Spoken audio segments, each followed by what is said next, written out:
Bueno, hola chicos, muy buenos días. Vamos a empezar a desarrollar las guías, ¿vale? Entonces yo les voy a explicar punto por punto. Entonces vamos a iniciar. Nos vamos a ubicar aquí donde dice biología, guía de trabajo número 2. ¿Listo? Entonces empezamos.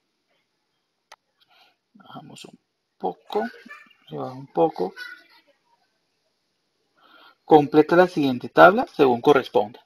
¿Listo? Organismos. Algas unicelulares, ameba, esponja de mar, mosca, humano, ¿verdad? Y árbol. Listo, empecemos entonces. Tipo de nutrición autótrofa o heterótrofa. Las algas unicelulares son autótrofas. Muy bien. Y sistema de órganos no tiene un sistema de órganos. Las amebas son heterótrofas y tampoco tienen un sistema de órganos. Las esponjas de mar son, ¿qué tipo de, de nutrición tienen las esponjas de mar? Ok, son heterótrofas, muy bien. Y no posee un sistema de órganos, ¿verdad? No posee. Mosca, son heterótrofas y sí posee un sistema de órganos. El humano es heterótrofo y posee un sistema de órganos. El árbol es autótrofo y también posee un sistema de órganos. ¿Ok? Entonces vamos bien. Pasemos al siguiente punto. Aquí nos dice, escribe en los recuadros la función que realiza cada órgano de la planta durante su proceso de nutrición. Entonces aquí en las hojas, ¿qué proceso se lleva? Recordemos que en las hojas se lleva la fotosíntesis. ¿Qué relación tendrá la fotosíntesis con la nutrición? Aquí en el tallo, recordemos que el tallo eh, es el conducto por donde pasa el xilema y el floema, ¿verdad? El xilema que proviene de arriba con el floema que viene, perdón, el xilema que viene de abajo hacia arriba y el floema que viene de arriba hacia abajo, ¿verdad? Donde se encuentra el xilema con el floema y convierten en la savia elaborada. Y en la raíz se lleva la absorción de agua y sales minerales, ¿vale? Entonces sigamos, ahí les voy explicando y ustedes van escribiendo. Enuncia para cada afirmación F si es falso o B si es verdadero. Entonces iniciemos. Las bacterias quimiosintetizadoras utilizan la luz solar para realizar la fotosíntesis. Eh, las bacterias, algunas son eh, fotosintéticas y otras quimiosintéticas, pero esta en especial no convierte la luz solar en energía. La que las realizan son las cianobacterias. Esta no, entonces vendría siendo falsa. Los animales pueden ser autótrofos o heterótrofos. Todos los animales son autótrofos, todos los animales son heterótrofos, por tal motivo es falsa. En los animales, la obtención de energía se realiza con la participación de sistemas como el digestivo, el respiratorio y el circulatorio. Correcto, ¿verdad? El sistema digestivo trabaja con relación o relacionado a estos otros dos sistemas, ¿verdad? Ningún sistema trabaja solo. Entonces, verdadero. Ahora, describe cómo interactúan los sistemas digestivo, circulatorio, respiratorio y excretor en el proceso de nutrición en los mamíferos. Recordemos que por el sistema digestivo se lleva a cabo la ingestión y absorción de nutrientes.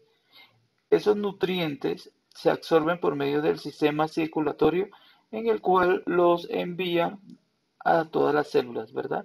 En la respiración, eh, en la sangre, digamos, ahí se lleva a cabo el transporte de oxígeno, ¿verdad? Y ese oxígeno también sirve para producir energía. Y en el excretor, todos aquellos eh, sustancias que no fueron absorbidas por el sistema digestivo o que no les sirve, son expulsadas o excretadas por el sistema excretor. ¿Ok? Muy bien, entonces pasemos al punto siguiente.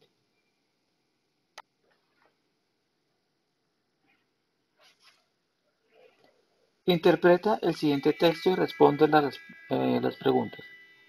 Los hongos Parecen plantas porque no se desplazan, pero parecen animales porque se alimentan de materia orgánica.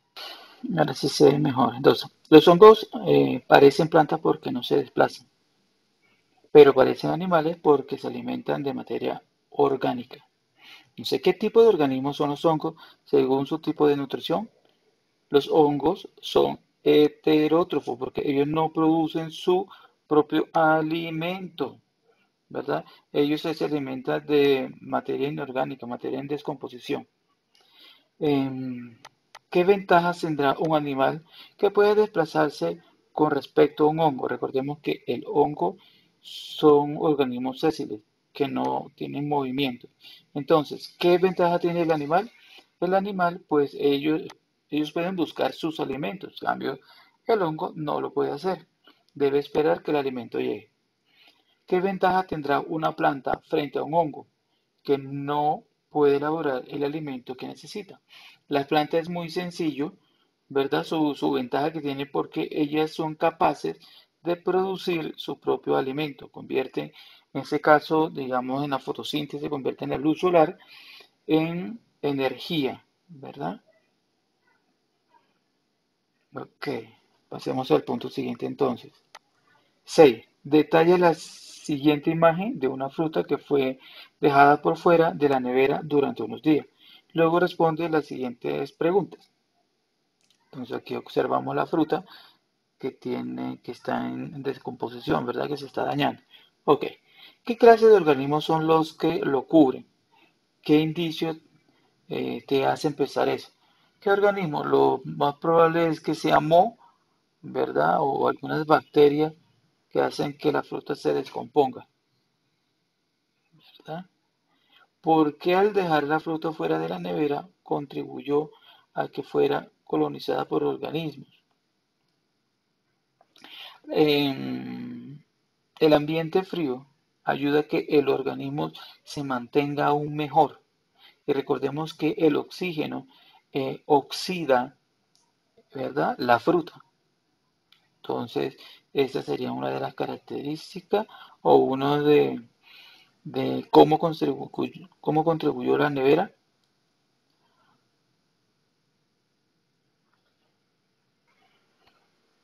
Que pasemos al punto siguiente. En un laboratorio científico, un científico evaluó la tasa de fotosíntesis de una planta bajo tres condiciones experimentales: cambios en la temperatura, cambios en la concentración de dióxido de carbono y cambios en la intensidad de la luz.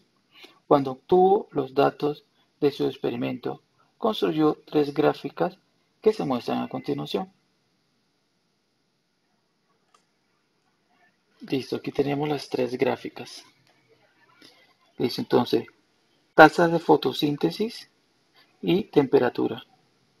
Aquí inicia y llega un tiempo que la temperatura aumenta y pues baja. Aquí sube y se mantiene, ¿verdad? Con a mayor dióxido de carbono, ¿verdad? Aquí sube y se mantiene.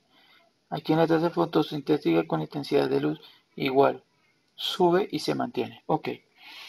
De la gráfica es correcto afirmar que, inicialmente, el aumento de la temperatura disminuye de la tasa de fotosíntesis. No, no disminuye, empiezan a aumentar en las tres. Inicialmente, la concentración del dióxido de carbono y la intensidad de la luz no afectan la tasa de fotosíntesis. No, ¿cómo que no? Sí, ¿verdad? Porque inicia inmediatamente a ascender. Dice, inicialmente, el aumento de las tres variables lleva el aumento de la tasa de la fotosíntesis. Ok, esta podría ser una disminución en la intensidad de la luz produce un aumento constante en la tasa de la fotosíntesis. No hay una disminución, es más, va en aumento. Entonces sería C la respuesta correcta, ¿ok? Pasemos al punto siguiente.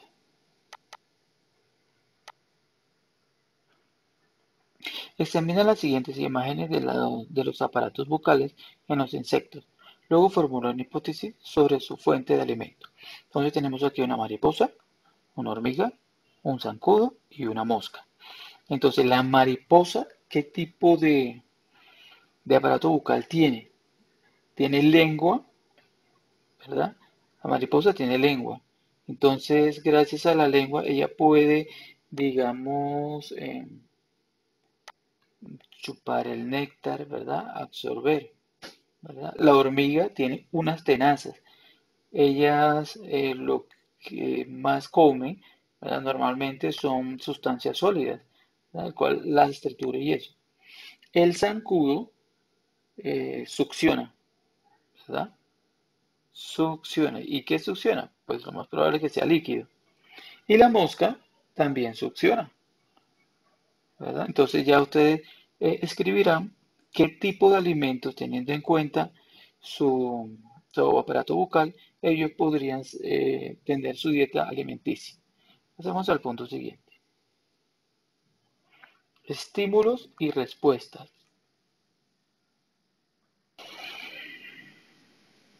Subraya las afirmaciones verdaderas y escribe correctamente aquellas que sean falsas. Entonces dice, los estímulos que se originan en el medio externo puede ser de tipo físico, químico y biológico. Este es correcto, claro que sí. Eh, Esos estímulos pueden ser físicos, químicos y biológicos. Correcto, este es verdadero. B. El sistema nervioso no es exclusivo de los animales. Organismos como las plantas también lo presentan. Bueno, aquí sí podemos corregir. El sistema nervioso es exclusivo de los animales, a diferencia de la esponja de mar. El resto de los animales todos poseen sistema nervioso, ¿verdad? Y las plantas no poseen sistema nervioso. Sí presentan estímulo y eso, ¿verdad? Pero no un sistema nervioso como tal. C. Las plantas. Las respuestas a los cambios ambientales internos ocurren por la acción de sustancias químicas llamadas hormonas. Claro que sí.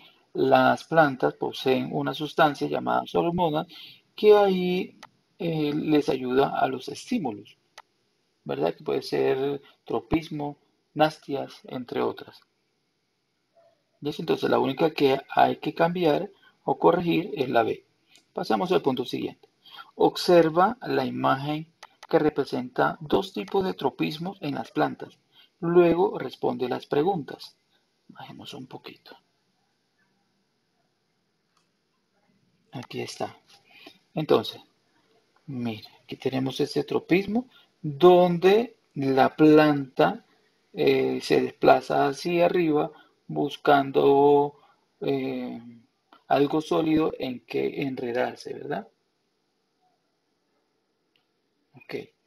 Y aquí tenemos nosotros una planta que está buscando, puede ser la luz solar, puede ser. Entonces, ¿cuál es el estímulo al que responde la planta en la situación A? ¿Listo? Entonces, hay un tipo de tropismo. Recordemos que el tropismo es aquel movimiento que realiza la planta gracias a un estímulo. Y ese tropismo puede ser positivo o negativo. Positivo es cuando va a favor del estímulo y negativo cuando va en contra. ¿Ok? Entonces, ¿cuál es el estímulo al que responde la planta en la situación? Hay un estímulo que se llama geotropismo negativo. El geotropismo nos habla sobre la gravedad y esta planta va en contra de la gravedad, ¿verdad? Va de abajo hacia arriba. Entonces sería geotropismo negativo.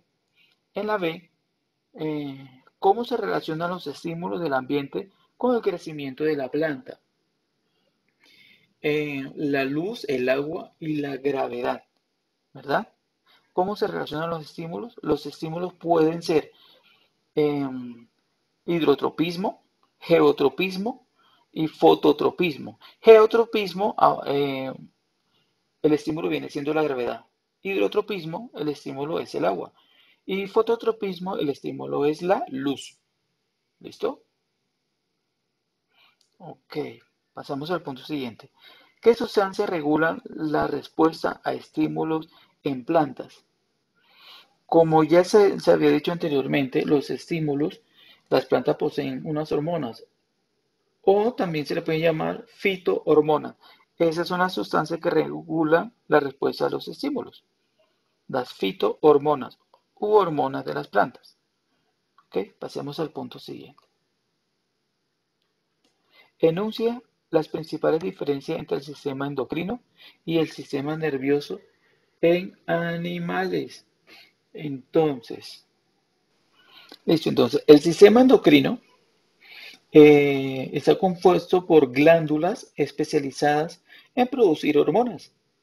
Eh, Sus efectos son lentos, ¿verdad? Hablando del crecimiento y el metabolismo, ellas actúan directamente en ella.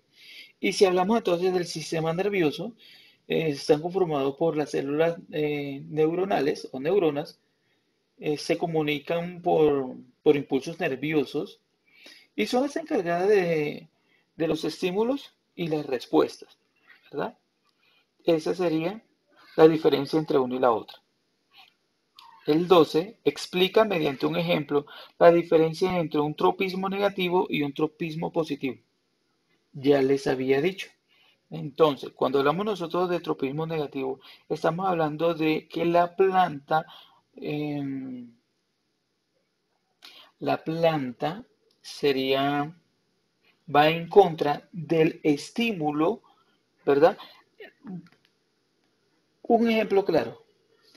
Este ejemplo que se encuentra acá arriba, el geotropismo, ¿verdad? Este geotropismo negativo, la planta va en contra de la gravedad, va hacia arriba, ¿verdad? El tallo va hacia arriba, entonces ese es un tropismo negativo.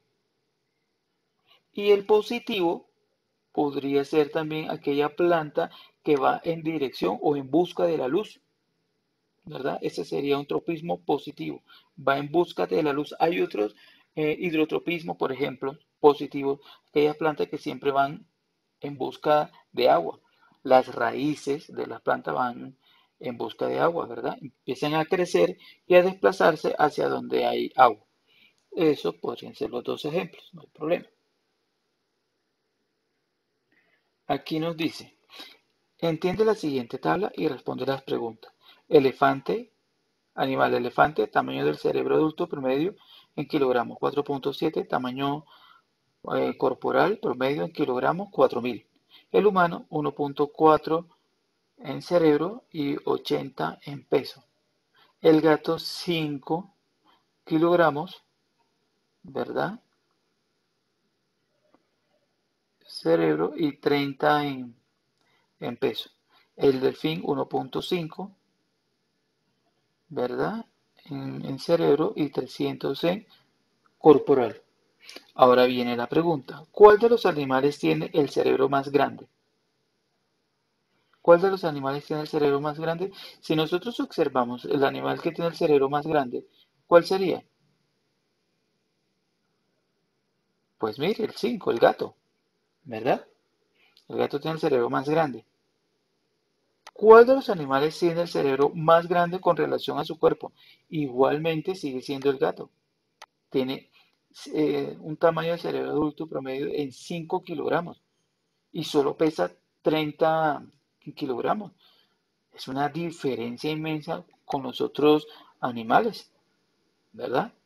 Pasemos al punto siguiente. Desarrolla las actividades con base a la siguiente información. Ok.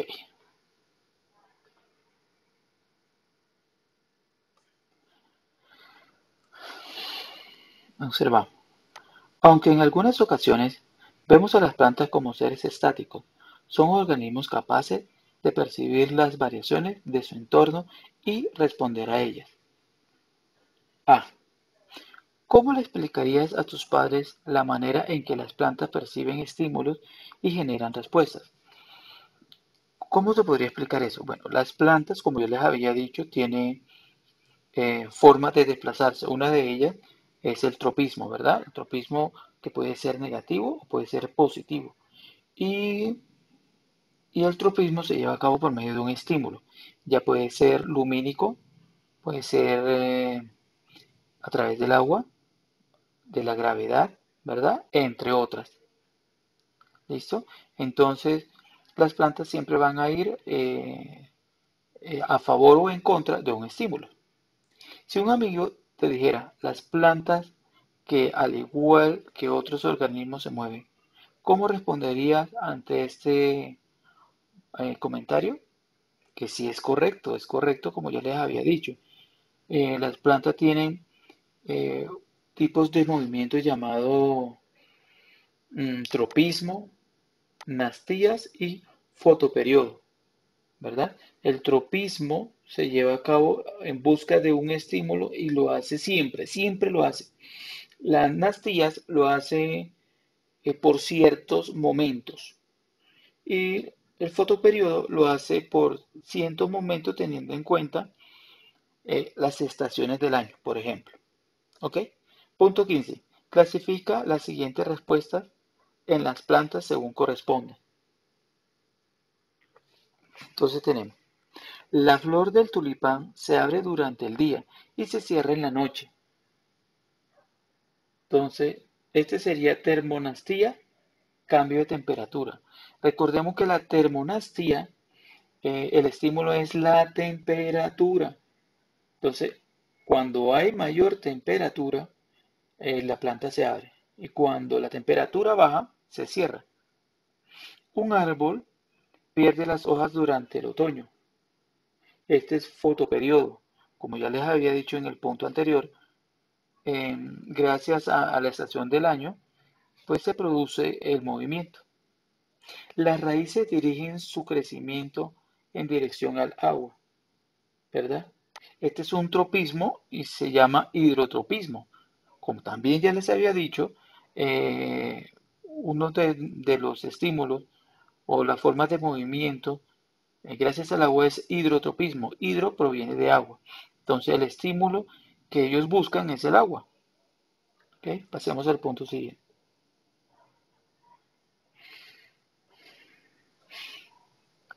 Compara el sistema nervioso y el sistema endocrino de los animales. Ok. Estructura de transmisión.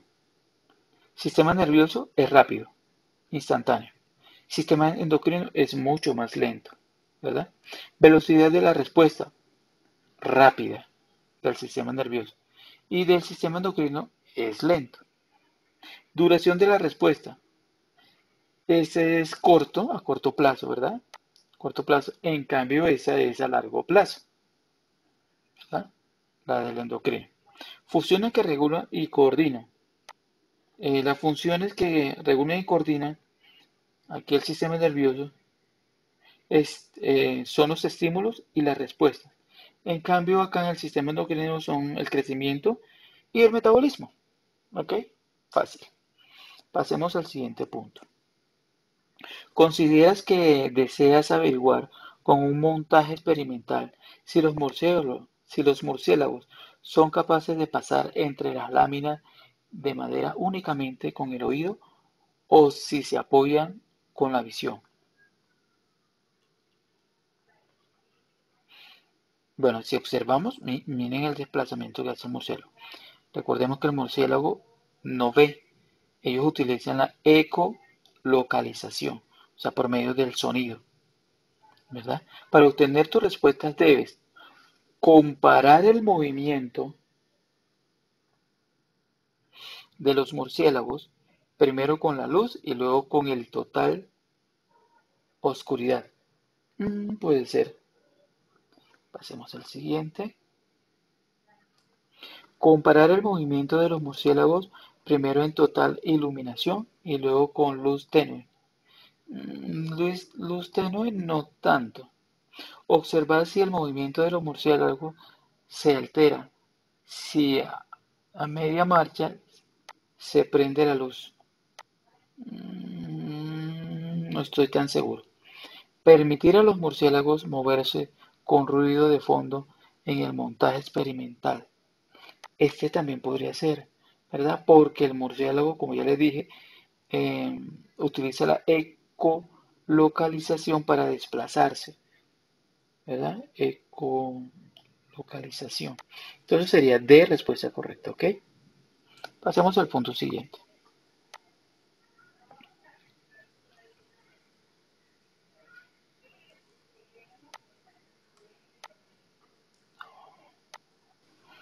Función de reproducción. Este fue el cuadro comparativo que yo les mandé a hacer, ¿verdad? Bueno, enuncia en la siguiente tabla los métodos de reproducción artificial en las plantas. Recordemos que las plantas tienen dos tipos de reproducción, sexual y asexual. Y entre la asexual está la artificial y la natural. Y esta que ustedes ven aquí es la artificial. Este fue el cuadro comparativo que les mandé a hacer. Bueno, les explico entonces. Método de reproducción artificial. Injerto. Listo, entonces, el injerto consiste en insertar en una planta una rama similar de otra planta, ¿verdad? Esa es la descripción. Consiste en insertar en una planta una rama similar de otra planta. Aquí en la estaca, ¿verdad? Consiste en cortar la rama con brotes o yemas, sembrarla en otro lugar y obtener una nueva planta. Esqueje. En el esqueje, el tallo que se prepara en recipiente con agua o en tierra húmeda, donde forma nuevas raíces que pueden ser luego trasplantadas para originar una nueva planta, ¿verdad? Aquí en esqueje. Sigue. Cultivo de tejidos. Bueno, en esta se realiza un medio libre de microorganismos y utilizando soluciones nutritivas y hormonas vegetales que provocan el crecimiento de raíces, tallos, hojas a partir de un fragmento de una planta. ¿Ok? Listo. Tienen la explicación, la pueden copiar. Aquí. Observa las imágenes y completa la tabla. Entonces, método de reproducción artificial. Aquí tenemos gemación y su descripción. En la gemación vendría que es la formación de un brote o una yema sobre alguna parte del cuerpo del progenitor, ¿verdad? Aquí hay una fragmentación. Nos habla que ocurre cuando un organismo se origina a partir de un fragmento de un organismo progenitor también. Entonces, esto es pura reproducción asexual.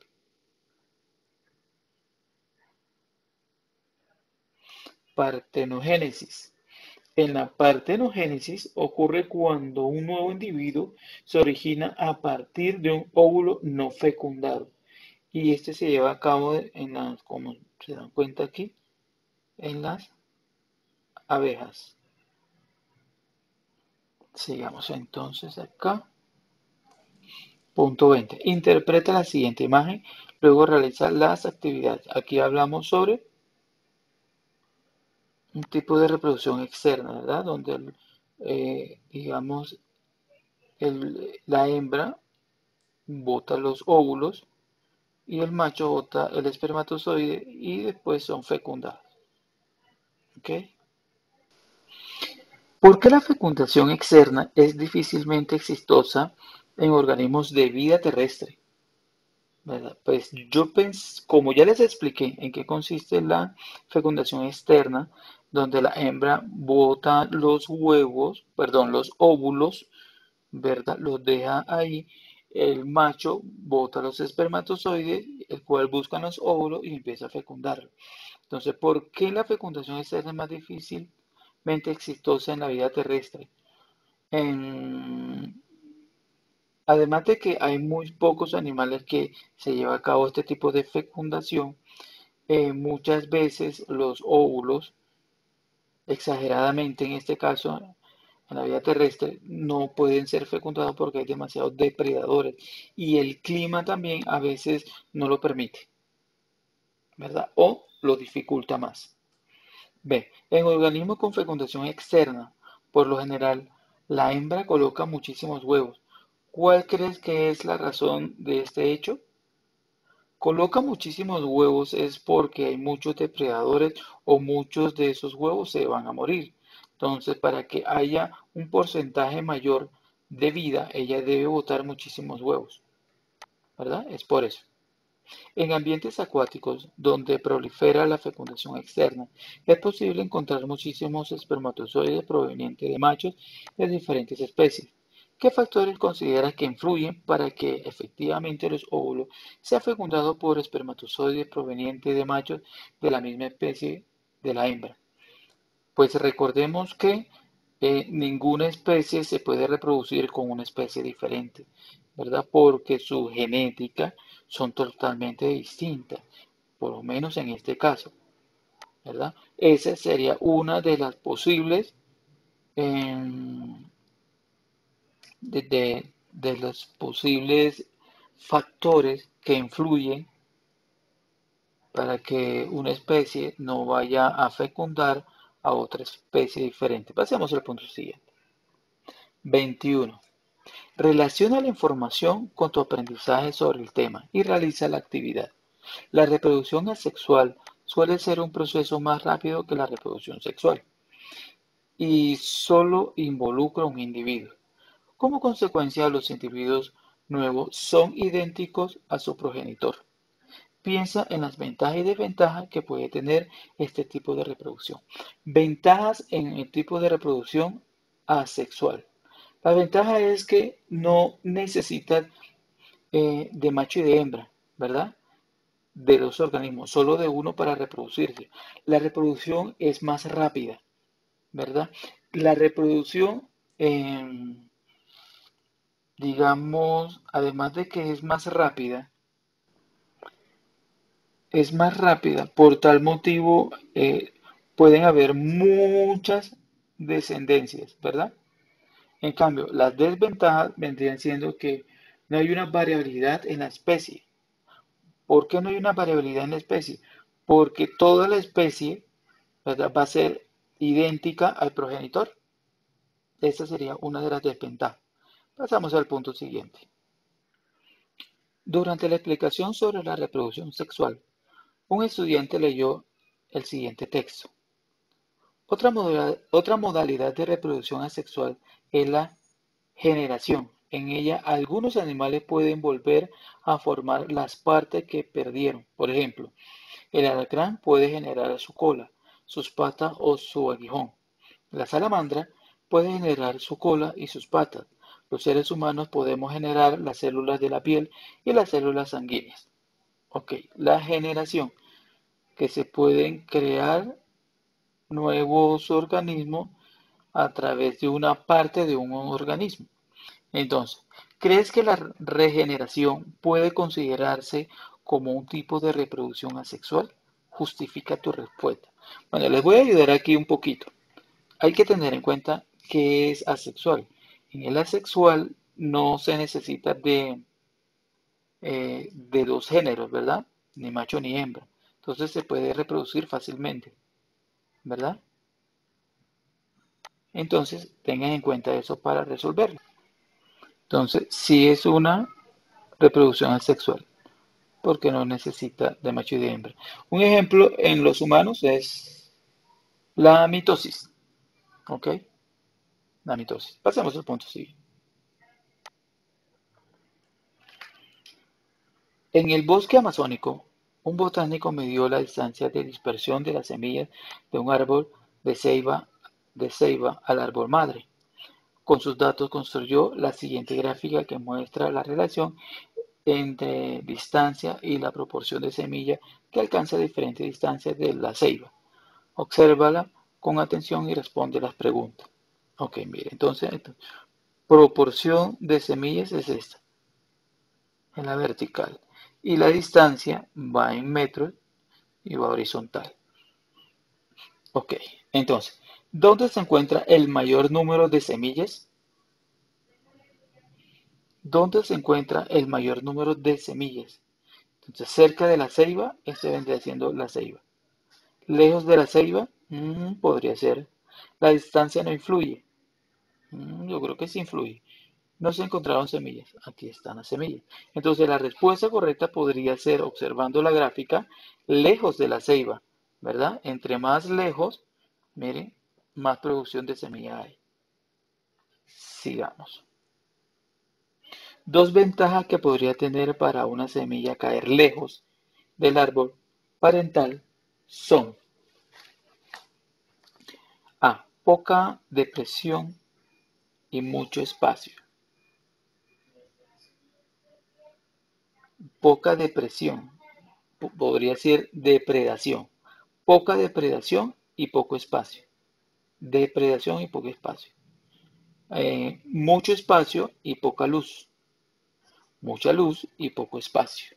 Entonces yo pensaría que sería poca depredación y mucho espacio. Recordemos que eh, los animales que son herbívoros siempre están más cerca a los árboles. Entonces por tal motivo habrá mucha depredación, ¿verdad? Mucha depredación y de pronto poco espacio. Bueno, aquí no sería poco espacio, sino mucho espacio. Pero la respuesta correcta vendría siendo, no, es acá. Yo estoy loco, perdónenme. Poca depredación y mucho espacio. Aquí es. Respuesta correcta. Sigamos entonces. Acá, respondo al cuestionamiento inicial. ¿Cuál es el cuestionamiento inicial? La pregunta que se encuentra al comienzo.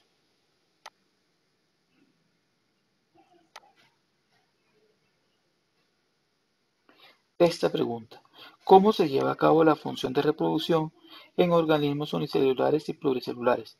¿Verdad? En organismos unicelulares lo que más abunda es la reproducción asexual. En los pluricelulares abunda la reproducción sexual, aunque también hay otros que se reproducen asexualmente, ¿verdad? Bueno, ahí les dejo el tema para que lo vayan asimilando, lo vayan ahí pensando e investigando. Pasemos.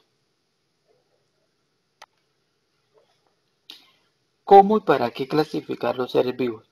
Este es el cuestionamiento inicial. ¿Cómo y para qué clasificar los seres vivos? Los seres vivos, reino de dominios. Ok. Para discusión, ¿de qué otra forma podrías clasificar los seres vivos? ¿Cómo pueden clasificar ustedes los seres vivos? Pues serían de muchas formas. Teniendo en cuenta su alimento, autótrofo, heterótrofo, si tienen columna vertebral o no, vertebrados, invertebrados, eh, de muchas formas, carnívoros, herbívoros, eh, que otras más, domésticos, salvajes, entre otros, como ustedes quieran, con movimientos y movimientos. ¿Listo? Aquí profundizamos. Completa el siguiente organigrama. Seres vivos se clasifican en reinos de la naturaleza, ¿qué son? ¿Qué son? Bueno, entonces aquí tenemos uno y se clasifican en dos clasificaciones. Los protistas se clasifican en euglena, paramecio y ameba, ¿verdad? Aquí vendría siendo hongos o fungi. Reino fungi se clasifican aquí está, cigomiceto, etcétera, etcétera. En la vegetal se clasifican en biofitas y eh, pteridofitas. Pteridofitas, comienza con P. P, pteridofitas. ¿Ok? Y acá, poríferos, hidarios, platelmintos, moluscos, esos son animales. Entonces sería animalia o reino animal, ¿verdad? Reino animal. Entonces, si ya tenemos esta, aquí tenemos los móneras, ¿verdad? Aquí serían los móneras, las bacterias entre ellas. Entonces aquí ustedes pueden consultar. Sí, pues hay que hacer algo, ¿no? Con consultar y cuáles serían las dos características o clasificaciones que irían acá. Pasamos al punto siguiente. Bajamos entonces. Enuncia en el siguiente cuadro las características de los reinos protista, fungi y plantae. Protista, ¿verdad? Entonces es eucaria, y plantae también es eucaria, ¿verdad? Listo. Entonces, tipo de nutrición en los protistas sería autótrofos y heterótrofos, ¿verdad? Aquí en el fungi son heterótrofos y plantae son autótrofos. Nivel de organización de los protistas, eh, acelular o protoplasmático. Acelular o protoplasmático. Aquí en el fungi sería pluricelular y unicelular. En Plantae sería un sistema de órgano pluricelular. Hábitat de los protistas: agua dulce, agua salada y lugares húmedos, ¿verdad? En el fungi sería húmedos. En Plantae, terrestres y acuáticos, ¿verdad? En muchísimos lugares. Un ejemplo de protista: las algas, los protozoos. Un ejemplo de fungi vendría siendo las levaduras, el moho. Y un ejemplo de planta vendría siendo las que poseen básculas o no vasculares, ¿verdad? Ok, pasamos al punto siguiente. Observa las fotografías, luego subraya las características que describen a cada organismo. Entonces, observamos, mire, aquí tenemos un ciliado y aquí tenemos una alga multicelular. Entonces, ¿qué tipo de organismo es? ¿Procariota o eucariota? ¿Verdad? Este es eucariota. Este es eucariota. ¿Es autótrofo o heterótrofo? Es heterótrofo. Con o sin movilidad propia. Este es con movilidad propia porque tiene unos cilios. Estos cilios que ven aquí están como vellosidades, esa es la que le permite moverse. Aquí en las algas multicelulares sería entonces procariota o eucariota. Esta es eucariota. Autótrofo o heterótrofo. Este es autótrofo. Con o sin movilidad propia. Esta sí es sin movilidad propia. ¿Ok? Pasemos al punto siguiente. 4. Desarrolla con un compañero las actividades. Para ello, analicen la siguiente información. La polinización es un mecanismo por el cual el polen es transportado de una flor a otra de un individuo de la misma especie. En la angiosperma, este proceso es realizado por aves, insectos o murciélagos. Algunas plantas de las zonas tropicales dependen exclusivamente de los murciélagos para su polinización y estos a su vez se alimentan únicamente de estas plantas. En la actualidad, los mitos relacionados con los murciélagos incitan a que sean erradicados de su hábitat. Expliquen lo que sucedería con las plantas que dependen de los murciélagos si estos llegan a desaparecer. ¿Listo? Entonces, mire, si el murciélago hace el papel de polinización, ¿verdad? Para que las plantas se reproduzcan, ¿verdad? Llevan el polen de una flor a otra flor, puede ser en su boca o en sus patas, y polinizan para que esas plantas se reproduzcan. Si el murciélago no existiera, se extingue, entonces no va a haber reproducción. Entonces esa planta se va a extinguir, ¿verdad? Indaguen sobre la importancia ecológica de los murciélagos y algunas creencias que existen sobre ellos. Luego respondan, ¿por qué son importantes los murciélagos? ¿Cómo se pueden informar sobre su importancia? Listo, este es un tema muy sencillo. Entonces, los murciélagos ayudan también a la limpieza, ¿verdad? De aquellos organismos que son malos. Ciertos insectos que destruyen a las plantas, ellos se alimentan de ellos. Como ya escuchamos también, ayudan a la polinización en las plantas, ¿verdad? ¿Y cómo puede informar sobre su importancia? Pues buscando en páginas ecológicas, ¿verdad? Sobre ese tema como tal. Punto 5. Clasifica los siguientes plantas. Para ello utiliza la clave dicotómica. Instrucciones. En cada pareja de frases debes escoger aquella que describa a la planta que observas en cada fotografía. Luego, sigue la secuencia numérica de las frases hasta indicar el grupo de planta que corresponda. Entonces, aquí tenemos biofritas con hojas diminutas, pteridofitas con hojas largas, pero separadas, gimnospermas, ¿verdad? Que son estas, y angiosperma, que poseen fruto y son hojas largas. Entonces, aquí tenemos.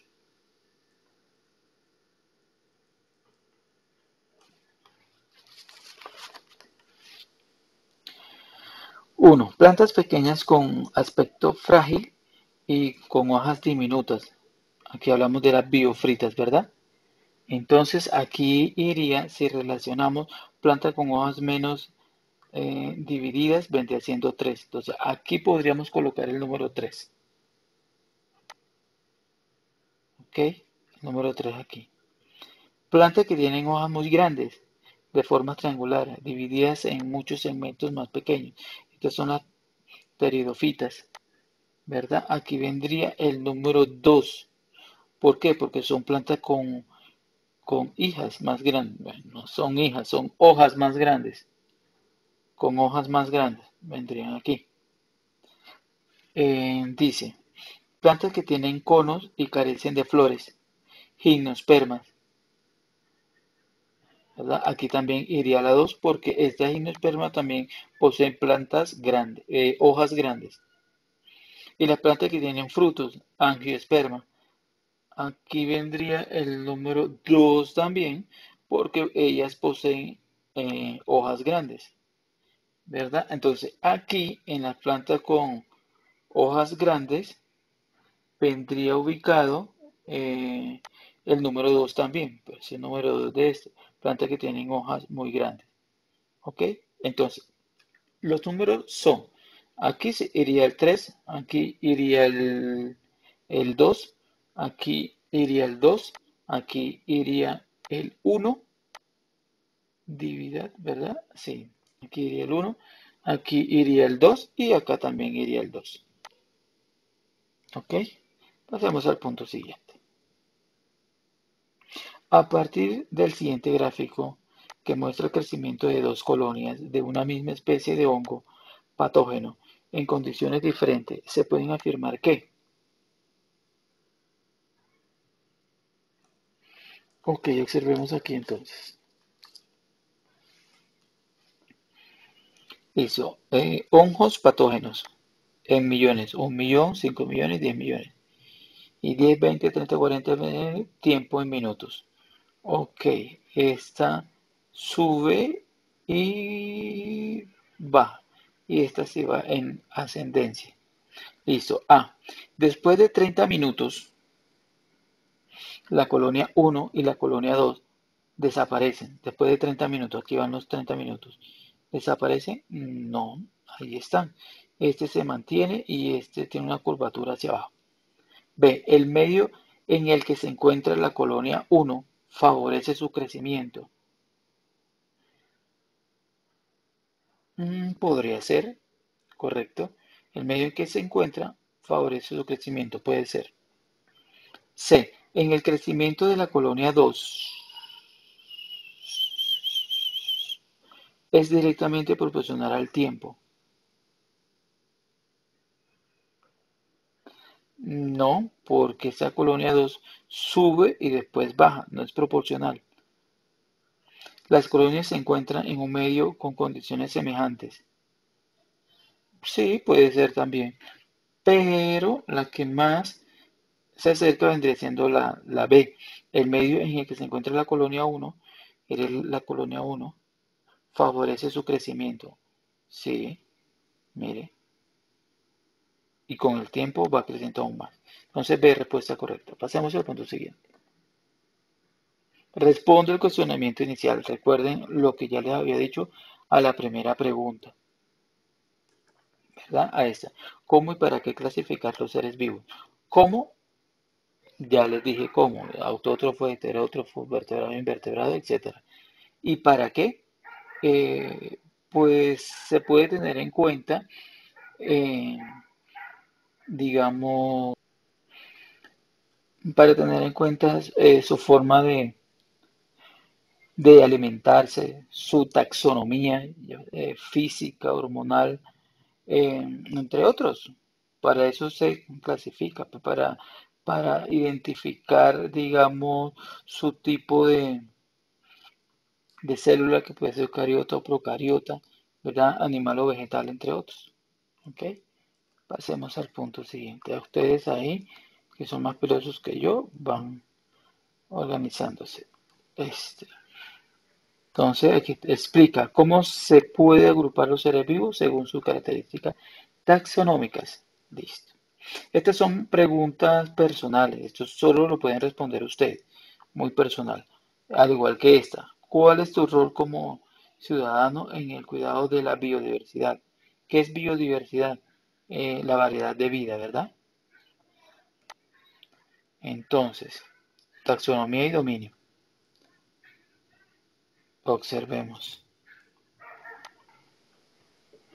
Observa las siguientes imágenes de diferentes bacterias y escribe en el recuadro el tipo al que pertenece cada una según su forma. Recordemos que esta actividad la hicimos, que fue el mapa mental, ¿verdad? Fue lo primero que hicimos. Entonces, aquí nos dice, si uno lo observa por medio de su forma, este sería coco, ¿verdad? Coco por su forma. Este sería bacilo, ¿verdad? También por su forma, bacilo. Espirilo, porque tiene forma espiral, y ese vibriones, ¿verdad? Vibriones, porque tiene también hasta un látigo, ¿verdad? Que es por medio donde ellos se desplazan o lo utilizan para desplazarse. Un flagelo. Carlos Linneo nos habla, él es el padre de la taxonomía, fue el primero que habló sobre el agrupamiento o características de los organismos o su clasificación. Interpreta la siguiente información, luego realiza las actividades. La siguiente tabla presenta los datos de 5 especies de diferentes dominios y reinos. Entonces, aquí tenemos la primera especie, A, B, C, D y E son las especies. Entonces, es eucariota. Entonces, empezamos. Listo, miren, observen. Ok, es procariota y es multicelular. La especie A, la B, procariota unicelular y es heterótrofo. La C es procariota pluricelular, presencia de tejido, heterótrofo. Eucariota unicelular y así. Listo, vamos a leer entonces. Indica el dominio y el reino al que pertenece cada especie de acuerdo con las características de la tabla. ¿Ok? Entonces, el A, si observamos, es protista porque es procariota, ¿verdad? Procariota, multicelular, y aquí debería ir una X indicando que es autótrofa, por eso es protista. La B es procariota, B procariota, unicelular y es heterótrofo, ¿verdad? Listo, entonces esta vendría siendo, esa X debería ir acá, en eucariota, unicelular y heterótrofa. Vendría siendo fungi, hongo, ¿verdad? La B, ¿verdad? Hongo, este es fungi, procariota, no, este es, ¿cómo es? Protista,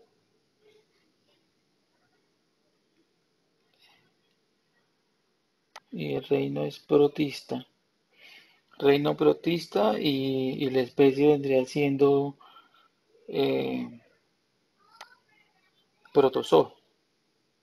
La C es que, mire, es que en la tabla esto venía abajo. La eucariota venía abajo y la procariota venía arriba. Por eso está la confusión. Entonces, en la C sería eucariota de nuevo, ¿verdad? Eucariota de nuevo. Entonces, se intercambiaron, fueron estas dos. Y sería eucariota, pluricelular, presencia de tejidos y es heterótrofo. ¿Qué vendría siendo? Animalia, ¿verdad?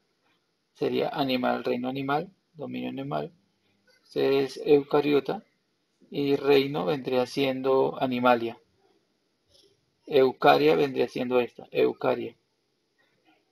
Eucaria. Dominio eucaria, reino animalia. La D vendría siendo, esta sería procariota, unicelular y autótrofo. La D vendría siendo cianobacteria, ¿verdad? Y vendría siendo, si es cianobacteria, vendría siendo reinobacteria. Dominobacteria, ¿verdad? Este vendría siendo cianobacteria y el dominio Archaea, bacteria, perdón. Y por último, tenemos, esta es eucaria, pluricelular, presencia de tejidos autótrofos, entonces vendría siendo planta, ¿verdad? Entonces sería reino plantae eucaria. Reino plantae eucaria. Dominio eucaria, reino plantae. Aquí reino bacteria. Dominio bacteria, reino cianobacteria. ¿Verdad? Dominio bacteria, reino cianobacteria. Aquí la C, repetimos, sería entonces reino animalia y sería dominio eucaria. Reino animalia, dominio eucaria. Acá sería en la B, sería dominio eucaria, reino fungi, dominio eucaria, reino fungi. Y acá en la A sería dominio eucaria, reino protista. Dominio eucaria, reino protista. ¿Ok? Ahora sí. Responde qué características diferencia una bacteria de un protisto. ¿Verdad? Una de las diferencias que yo les puedo ayudar en eso sería que todas las bacterias son unicelulares. En cambio, los protistos hay unos que son unicelulares y otros que son pluricelulares. ¿Verdad? Esa sería una de las diferencias. Las bacterias son procariotas y los protistos son eucariotas. ¿Verdad? Pasemos al punto siguiente. Completa en la línea el nombre del carácter taxonómico que corresponde a cada una de las siguientes características del guepardo. Su cola mide entre 66 y 88 centímetros. Entonces, si hablamos sobre la taxonomía, que nos habla sobre la parte física, vendría siendo especie. Aquí vendría especie. Se alimenta de animales herbívoros. Este vendría siendo el orden. Es resistente a la falta de agua. Familia iría aquí. Su pelaje es del mismo color del león, con manchas redondas y negras. Aquí vendría siendo clase. La hembra adulta son solitarias. Género. Vive en la sabana africana. Filum. Filum se escribe pilum. P-H-Y-L-U-M. Filum. ¿Ok? Punto siguiente.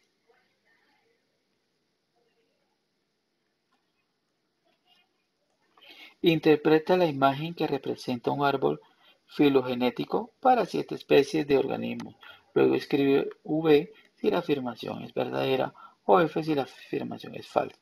Entonces miren, de estos dos sale el hijo, sale de los progenitores, sale el hijo, de igual forma este acá, ¿verdad?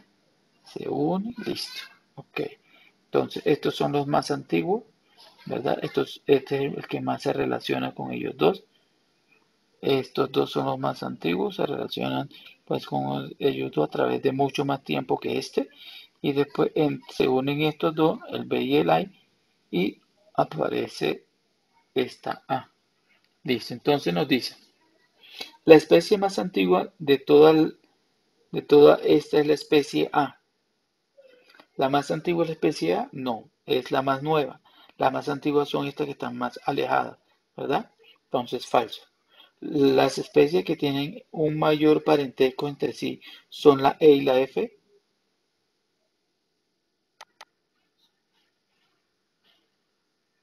La E y la F, tienen mayor parentesco. Más parentesco tendría la B, ¿verdad? Con ellos dos. Más parentesco entre C y B es la B, ¿verdad? Entonces sería falso. El ancestro común más reciente entre las especies C y D es B. El ancestro común más reciente entre las especies C y D es B.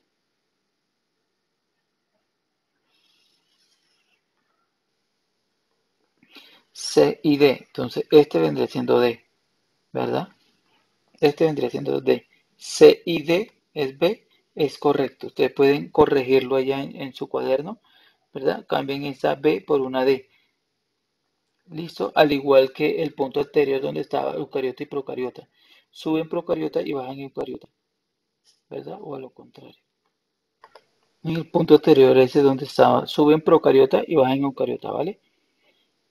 Listo, entonces esta sería verdadera, porque aquí vendría D. El ancestro común más reciente entre las especies F y G es A. F y G es A.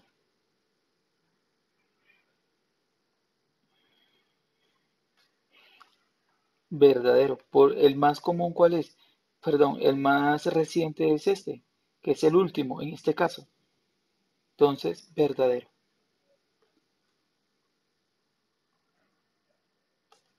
Responde las preguntas de acuerdo con la siguiente información. Las imágenes representan tres formas de clasificar los seres vivos propuestas por pensadores en diferentes momentos de la historia. Plantae Animalia por Aristóteles. Plantae Animalia y aquí está Plantae Protista Haeckel. Y Animalia, ahí están los reinos, ¿verdad? Ahí sí están los reinos por Wikiter, Monera Protista Fungi y Plantae. Ok. ¿En qué criterios taxonómicos se pudo haber basado Aristóteles para proponer su clasificación? Entonces, él clasificó los animales y plantas por su aspecto externo, ¿verdad? Por su parte física, por la parte de afuera.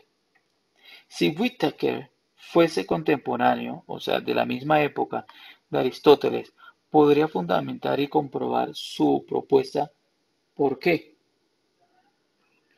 No lo podría hacer, ya que en la época de Aristóteles no existía el microscopio, ¿verdad? No lo podría hacer porque en la época de Aristóteles no existía el microscopio. En cambio, en la de Whittaker sí. Entonces, por eso él pudo agrupar o clasificar a los organismos teniendo en cuenta sus células, ¿verdad? Eucariotas y procariotas, ¿vale? Pasemos al punto siguiente. Detalla con atención el siguiente texto, luego completa las actividades. Las bacterias simbióticas humanas. Si pudiésemos mirar nuestro cuerpo a nivel microscópico, nos llevaríamos una sorpresa. Somos un gran ecosistema donde viven millones de microorganismos, fundamentalmente bacterias. Nuestro cuerpo reconoce la mayoría de bacterias que viven a él y no intenta destruirla. Poco a poco, algunas de ellas se han convertido en nuestras aliadas. Las bacterias nos aportan beneficios y nuestro cuerpo les ofrece un hábitat idóneo. Las bacterias de la piel y las mucosas, al estar en contacto con el exterior, se han convertido en nuestro primer mecanismo de defensa, ya que compiten con las bacterias patógenas y otros microorganismos que tratan de instalarse en ellas y los eliminan. En el aparato digestivo, las bacterias nos ayudan a digerir los alimentos y nos aportan algunos nutrientes. Ok, explica por qué decimos que nuestro organismo es un gran ecosistema. Recordemos que nuestro organismo posee otros organismos internos, entre ellos las bacterias. nosotros poseemos bacterias en la boca que ayudan a mantener, a digerir, a diluir eh, los alimentos. También hay bacterias en nuestro intestino grueso que ayuda a descomponer, ¿verdad? Los alimentos. Recordemos que también a veces tenemos unos parásitos llamados en, en el estómago, ¿verdad? Entonces sí, nosotros poseemos gran cantidad de organismos, ¿verdad? Y nosotros somos un ecosistema. Las bacterias son aquellas que se encargan de, en algunas ocasiones, de destruir aquellas bacterias patógenas que tratan de ingresar a nuestro cuerpo para causarnos enfermedades. Escribe una definición del término simbiosis con tus propias palabras. Recordemos que la simbiosis es la relación que hay entre dos organismos y no se pueden separar porque ambos dependen del otro, ¿verdad? O hay una ayuda de mutuo acuerdo, ¿verdad? Ustedes pueden consultar un poquito más y escribir.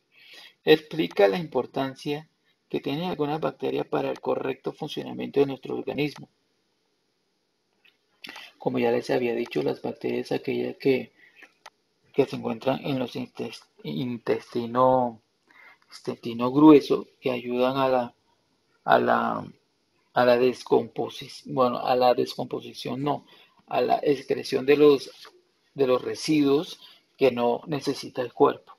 Ustedes pueden ir consultando y alargan el tema, ¿vale? La siguiente cladograma muestra las relaciones parentesco entre diferentes especies de organismos. Tenemos A, B, C, D, E.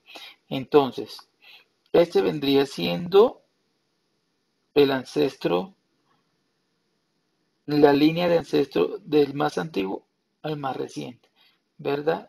Y aquí podría ser el primer organismo presente. Esta vendría siendo las características o la evolución que ha tenido ese organismo, ¿verdad?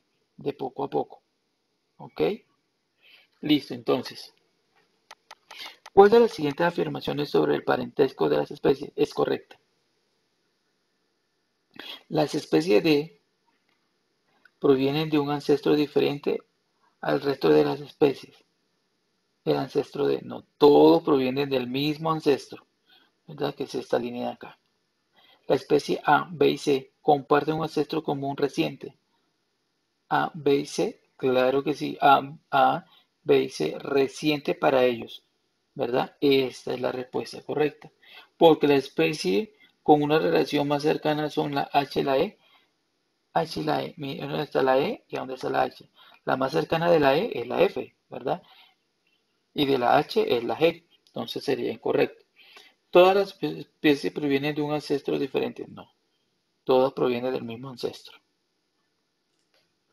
Entonces la respuesta correcta es B. Ok.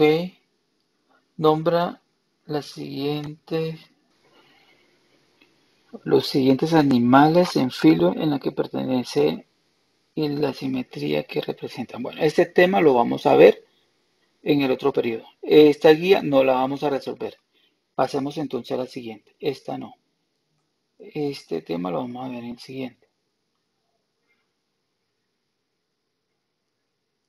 Este también lo vamos a ver en el siguiente. Ya hablamos de glucólisis y eso. Ok. Este sí lo vimos en este periodo. Esta guía sí la vamos a desarrollar. La ingestión y digestión en animales.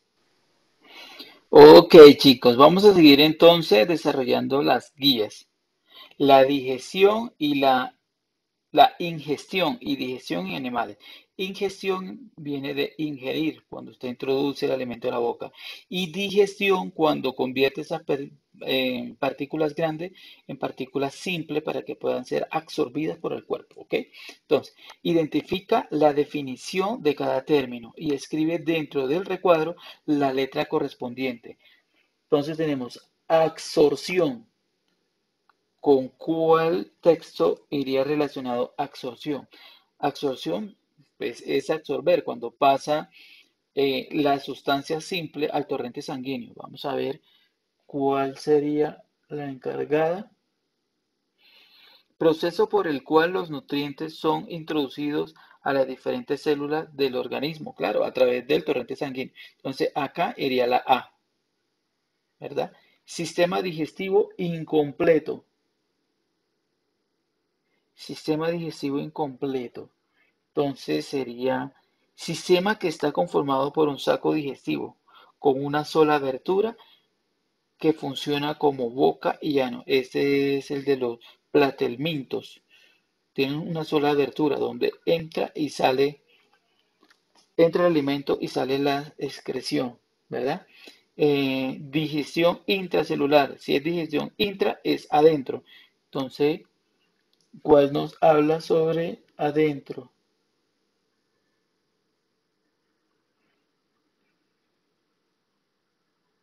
Intracelular. La última, ¿verdad? Digestión que ocurre en el interior de la célula. La digestión ocurre dentro de la célula. Aquí iría la C.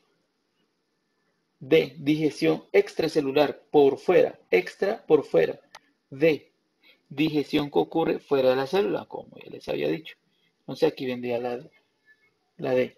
Y la ingestión, que viene siendo la E, proceso mediante el cual los alimentos son introducidos en el cuerpo, como ya les había dicho. Sigamos entonces. Describe los siguientes conceptos completando una tabla como la del modelo. Listo, aquí tenemos digestión bucal, órganos y estructuras que intervienen. Recordemos el sistema digestivo que hicimos, ¿verdad? En el cuaderno. Entonces, acá en la boca interviene la lengua, en la bucal, la lengua y la boca, ¿verdad? ¿Cómo ocurre la digestión física? Aquí sería acción de los dientes trituran el alimento, ¿verdad? ¿Cómo ocurre la digestión química? Acción de la saliva que contiene mucina, ¿verdad? Y permite la deglución del alimento. Digestión gástrica. Aquí sería, en los órganos que intervienen sería el esófago hasta el estómago. Prácticamente vendría siendo el tubo digestivo. ¿Cómo ocurre la digestión física? Por movimientos peristálticos, ¿verdad? Son movimientos inconscientes que el tubo digestivo lo hace, que va desde la faringe clase hasta el estómago, ¿verdad? Acá, ¿cómo ocurre la digestión química? Con los jugos gástricos, ¿verdad? Los jugos gástricos se encargan de conformar el quimo. Digestión intestinal, órganos que intervienen, el páncreas, el hígado y el intestino, ¿verdad? ¿Cómo ocurre la digestión física? El quimo pasa del estómago al intestino. ¿Cómo ocurre la digestión química? Por medio de secreciones que actúan con los jugos intestinales, bilis y jugos pancreáticos. ¿Ok? Pasemos al siguiente punto. Resume en un párrafo el proceso digestivo del siguiente vertebrado. Para ello menciona las estructuras y los procesos que ocurren a lo largo del tubo digestivo. ¿Verdad? Bueno, este punto, ya que les ayudé con todos, la gran mayoría, lo van a consultar ustedes. Lo consultan y lo escriben aquí. ¿Ok? Verifica si las siguientes situaciones son falsas o verdaderas. Luego argumenta tu respuesta. Aun cuando una persona está parada de cabeza, es posible que el alimento vaya de la boca al estómago. Sí es posible gracias al movimiento peristáltico. ¿Listo? Cuando la parte posterior de la faringe es tocada por una pluma, normalmente se produce el vómito. Claro que sí, claro que sí. Es más, al final de la faringe, o sea, atrásito de la lengua, si usted lo toca ahí, se va, es una reacción del cuerpo indicando que algo está mal y entonces empieza a botarlo por medio del vómito. La secreción de jugo gástrico generalmente se comienza antes de la comida llegue al estómago. Si usted tiene un orden alimenticio, se va a producir antes. Por eso es que viene la gastritis, cuando usted come a destiempo. Si usted está acostumbrado, digamos, a comer a la una, a almorzar a la una de la tarde, ¿verdad? Ya en 20 minutos, 15 minutos antes, el estómago empieza a segregar los jugos gástricos. Y si usted no come, entonces ese ácido empieza a dañar, ¿verdad?, a las paredes del estómago. Y ahí es donde se produce la gastritis.